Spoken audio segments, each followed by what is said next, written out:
So it's grape season right now, right in that overlap between summer and fall. And I love Concord grapes. I love that it's one of the only kind of like native fruits to this part of the country. The flavor is incredible. And we have, I went to the farm stand. Is it a little early? Yeah. So Concord I had last week. Last week. Did we miss them? Yeah. Oh no. They actually had Concord grapes last week, so I kind of missed the availability there. But we have wild grapes on our property that we've noticed. Wait, isn't that some up in the... Yeah, I'll have to just poke around, like a lot. So I want to see if I can find any, so oftentimes the birds get to them, but that wild grape and Concord grapes are really, really similar. So the flavor is just amazing, and I think of all the sort of flavors in nature, it is truly one of the most like concentrated, piercing flavors you can get. So they're just really fun to cook with. A little container here. I don't need that much, so we'll see. What do you want to make? So I want to make a grape tart. I think people don't really associate grapes with pastry like that, but you can make, because they're really, really sour, especially the wild ones, you can make curd with them. So I was going to make a curd and then just set that in a tart shell. So I have a grape curd that's part of a semi-Frito recipe in What's for Dessert, so I'm using that as my reference. And in the head note to that recipe, I talk about how flavors like grape jelly, Dimetapp, and Manischewitz wine made me dislike Concord grape flavor. But when you actually eat the fruit, like, they're just incredible. Remember Dimetapp? Did you have to take Dimetapp as a kid? Yeah. Oh. It has ruined grape.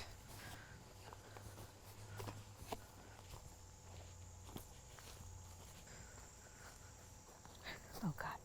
So here's some of the vines, and they kind of wind all through here. Just haven't seen any fruit yet. Harris said he saw fruit for sure. He just didn't think it was ready. Yeah. So it's just really easy to find grapevines because the leaves are so prominent and they have this very classical like grape leaf shape. And it's a vine, so it's kind of sitting on top of other plants if it's growing around. But I don't see any fruit.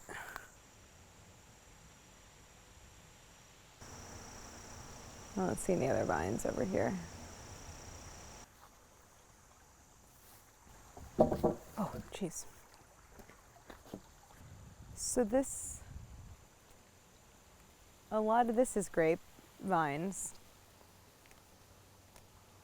So I'm wondering if I should cross and try to get down there. But I don't see any fruit. And it would be very easy to notice.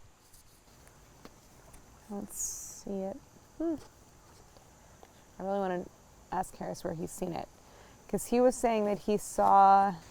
Little fruit. Little, but was that here or was that... He said the dam, little fruit, not ripe. I wonder if he means those other berries that are over there that aren't grape.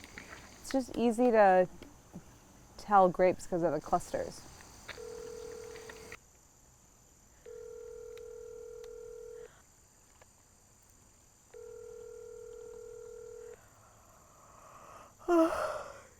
Go. Just typical. Your call has been forwarded to an auto. No. All right, let's go back and see what we can find. Oh my God, monarch, monarch. I've been waiting to see them.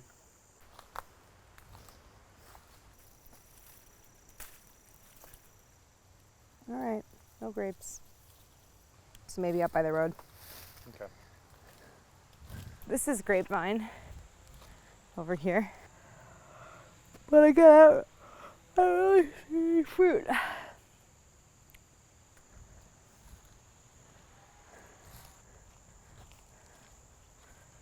Oh, I see it! I see it! Oh my God, I see the grapes. It wasn't like we were missing them before. You definitely know that there's fruit there. It wasn't like, oh, we couldn't spot it. There was just no fruit, but that is grapes. How am I gonna get in there? A lot of this stuff has thorns.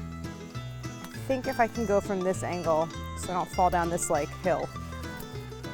Ow. God, everything has thorns. There's a decent amount in here. Not all of it's ripe. It's hard. Oh God. I feel like I might need to cut through some of this. It's just thorns everywhere. I can get this cluster, I think.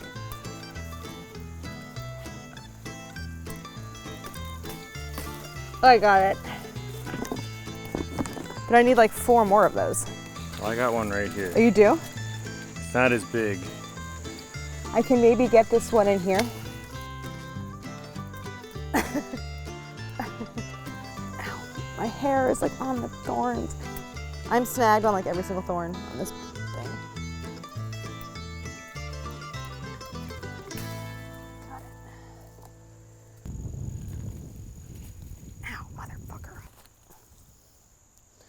God, even a little thorn does not feel good. Okay. Oh my God, they look so good. You want to taste them? Well, I asked. Oh my gosh, so many seeds. Look, thorns in my skin. Ooh, they're sour, but they're really good. Okay, this is gonna be enough. I'm so excited. I'm gonna go take some pictures because they're so beautiful. Like, look at these beautiful. Can you believe these just like grow? So I'm gonna go pick them, sort them, and then do a really important step when you're working with seeded grapes, which is gonna be peel them, which sounds crazy, and it kind of is, but it was worth it. So we're all a little scratched up, and Callan Harris popped back outside and picked even more. So we harvested like a decent number of grapes. I picked them, washed them. So I measured out 4 cups. It's not actually all the grapes that we harvested. I have a few more over there, but I did try to focus on picking the darkest colored ones so that I'm sort of getting what's really ripe. And now a tiny grape like this has a lot of seeds in it. So what you actually have to do is peel them. All the flavor is in the skins. And so if you were to cook everything together and strain it, you strain out, hi Felix, you strain out the seeds and the skin, which you don't want to do. So you want to be able to cook just the like pulp part. It's just a lot of work. So I'm going to be sitting here peeling grapes, which sounds totally absurd, but it really is what you have to do to treat Concord grapes or Concord-esque grapes. So I'm going to peel them, and then I'm going to be able to cook everything into a curd. So basically what you do is when you like pick them off of the stems, it kind of creates like an opening, and then you just pinch and the pulp kind of naturally just pops out of the skin. I'm going to be here for a while.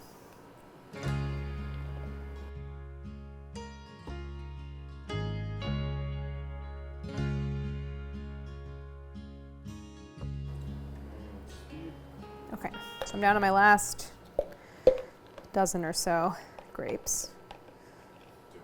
Yeah, how long do you think that took? 20 minutes?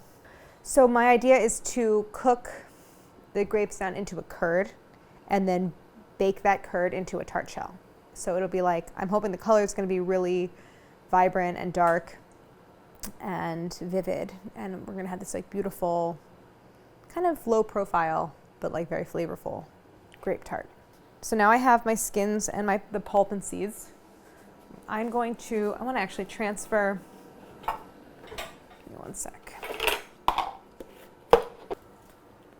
Wow, they're a little bigger. These are sweet and taste like Concords. So should I be using these? Oh my God. Do they taste different?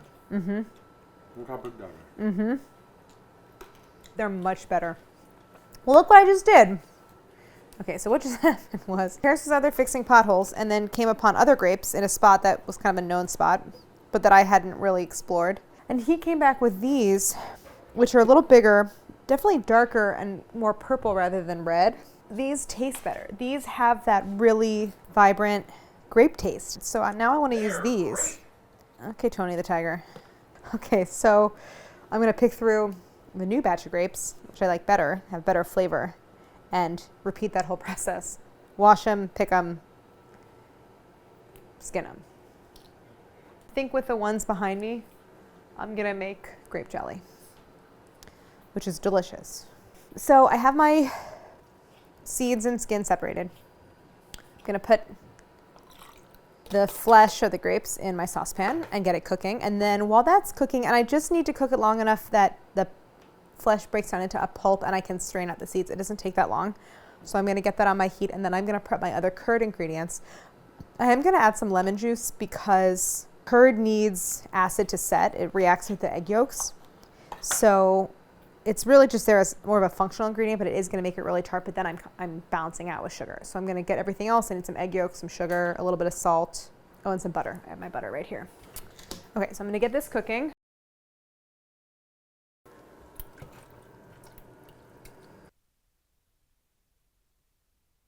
See how the seeds are starting to separate out? Yeah. Oh, it smells so good. I made a super straightforward pâte brisée, which this is another French term for like a tart crust. It's different than a pie crust in that the butter pieces are a lot finer, so it's more fully worked into the flour mixture. So I pressed it into this tart shell right after I made the dough. So I didn't chill it first, but I chilled it it's been probably chilling for about an hour in my tart crust. Longer is better, but I want to get this in the oven. So I'm going to bake this first without any filling in it.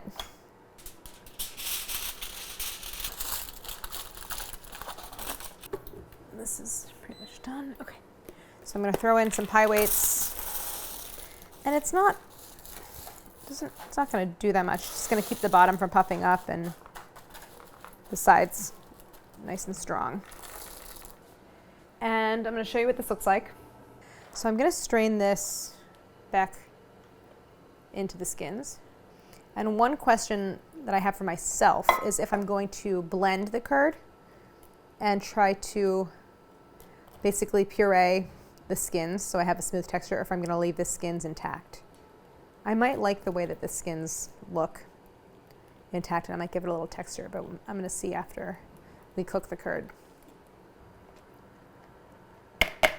Okay, so I always make sure to scrape off the bottom of the sieve. Okay, so now I'm going to add my lemon juice. That was about a quarter cup of lemon juice.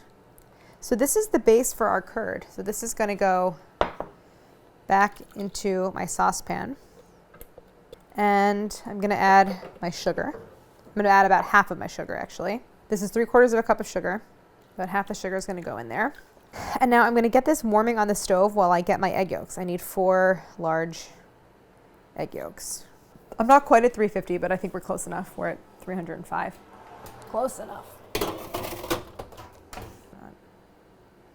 It's a nice big yolk. I'm going to add my sugar. First half is in with my lemon and grape mixture.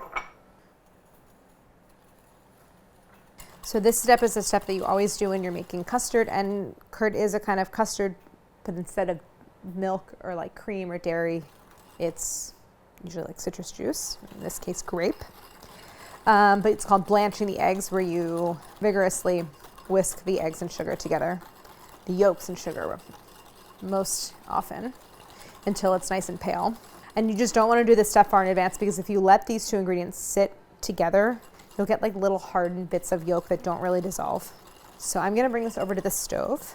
And the next step is tempering. Where there's blanching, there's tempering. So you're whisking this mixture, and tempering is when you're taking a hot liquid and pouring it into your eggs to bring the temp up so that they don't scramble.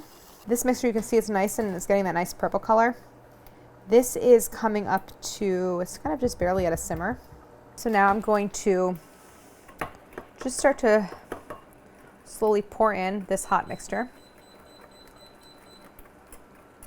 I don't need to do all. Once I have about 2/3 to 3/4 of it added, I'm going to whisk it back into the saucepan. I'm feeling like I really need to whisk it. Really need to blend it, because otherwise I think the color is going to be a little bit on the like mauve side because of the egg yolks, but we'll see. We'll see how it looks at the end. Now I'm going to continue to cook this mixture like I would for any curd, or any custard for that matter, on the stovetop. And I'm going to stir constantly. I'm switching to a spatula so I can get into the nooks and crannies of the saucepan. I'm going to cook it until I get what's sometimes called nap, meaning like it's going to coat the back of a spoon and it's going to thicken a little bit. So I'm just going to do that. My crust is in the oven. In about 10 minutes, I'll lift off the pie weights.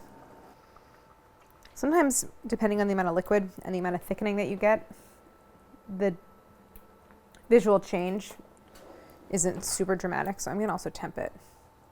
I'm going for like around 180, 180, which is there.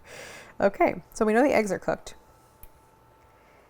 It definitely is thicker. I think before there was a real kind of liquid quality to the mixture. Now you can see it's liquid, but not like water liquid. It's more like whole milk or heavy cream liquid. So now I'm gonna have it off the heat. I'm gonna stir in my butter. This is a stick of butter cut into pieces. The color is really darkened from the cooking.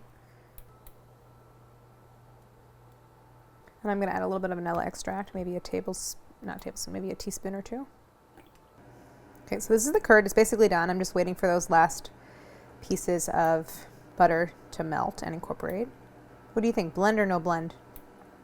We'll call blending optional in this case. So I have a hand blender. I really like, as a baker, I really like hand blenders because if you're cooking something on the stovetop, it's always easier just to do it inside the saucepan, and then it's hot, and then you don't want to like transfer it into a blender, and I hate cleaning blenders, so you often can't get as smooth a result, but I think most hand blenders work just fine.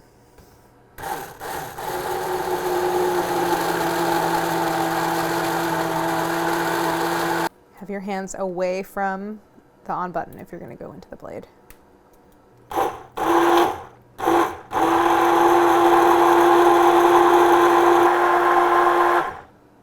20 minutes or so. I've been baking the crust with the weights. My curd is just kind of hanging out. It's still warm. So I'm going to remove the weights and just let it bake the rest of the way uncovered because I want to get a little bit of browning on the bottom of that pie crust. But it looks good. So back into the oven. And I would say it's only going to take another 10 minutes or so. And then the curd's going to go in while the crust is hot. And that's important because it sets that bottom layer really fast, doesn't get soggy. And the whole tart's gonna then cook pretty quickly.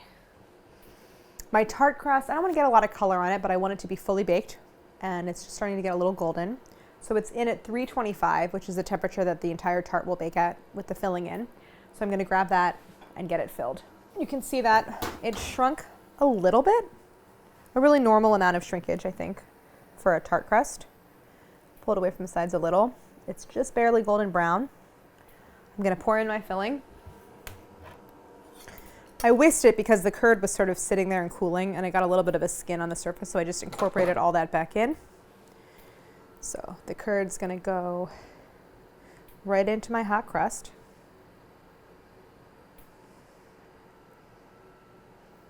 Oh, there's a chicken on the deck. Where it should not be. I do not like when they go on the deck. Okay, so I didn't really do this by design, but it is truly the perfect amount of curd. And just like, look at this color. This color is incredible. I'm glad I blended it because I'm happy to have that really vibrant shade of like purple pink.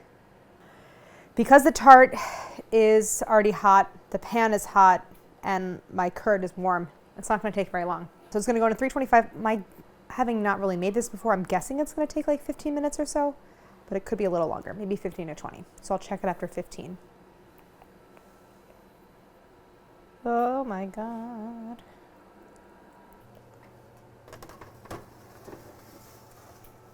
Okay. I'm surprised they even. Okay. Now it's on. Okay, we're back. Okay. Did you get all that? I got a lot of B-roll. Okay, great. So to recap.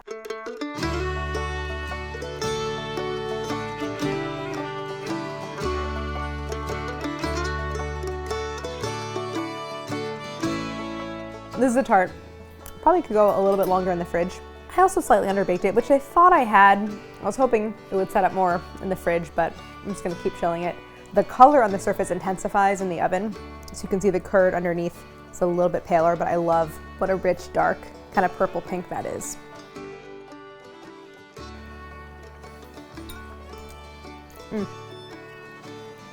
Kind of an unmistakable flavor, but combined with the crust and the butter and yolks from the curd, it's also kind of familiar. Like, I've never really made this before, but this should definitely be a thing. This grape tart, maybe it'll be in the next book. This is a wild grape pie. It's not really Concord. They're similar. So the flavor profile will kind of shift depending on what type of grape you use, but I recommend Concord. You can find them from like the farmer's market. It's just sort of a farmer's market, not a supermarket item. But I love the flavor of these. Yours might be a little bit sweeter if you're using Concords, and you feel like it needs a little whipped cream on top, but I got lazy. It's been a long day. So long we forgot to turn the microphone. So long we didn't turn the microphone off when I cut the slice. It's really good. And stuff like this, I feel like is extra special because it's fleeting. You can only really make it for like a stretch of a week or two throughout the year. So I'm happy that I got my grape fix because I love the flavor of Concords and everything kind of related to it. So now I have this tart, which is now kind of my birthday dessert. Oh yeah, happy birthday. Yeah, today's my birthday.